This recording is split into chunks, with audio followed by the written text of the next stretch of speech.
दिवसाची सुरुवात लवकरच झाली. म्हटलं चला मार्केटला जाऊन यावं.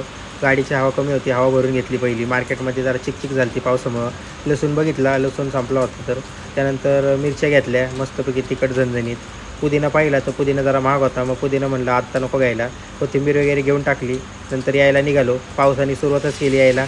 सकाळी सकाळी मस्त देवाची गाणी लावली आणि म्हणलं चला आता घरी जावं. घरी येताना ट्रॅफिक वगैरे काही लागलं नाही पहिल्यांदा, नाही तर ट्रॅफिक लागते. मग दुपारी सियाला आरतीला घेऊन चिमणीला आलतो, कारण की आरतीला दवाखान्यात न्यायचं होतं, तिला बरं वाटत नव्हतं. सियाने आज खूप त्रास दिला आहे. तरी अर्धं काम मी सकाळीच आवरलं होतं, पण काय करणार, आरतीची तब्येत बरी नव्हती, पण बिचारीने तरी पण सगळी कामं आवरली.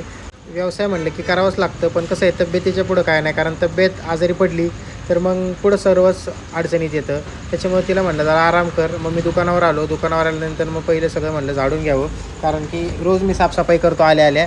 त्यानंतर आरतीचा लगेच फोन आला, तिला जरा त्रास होत होता.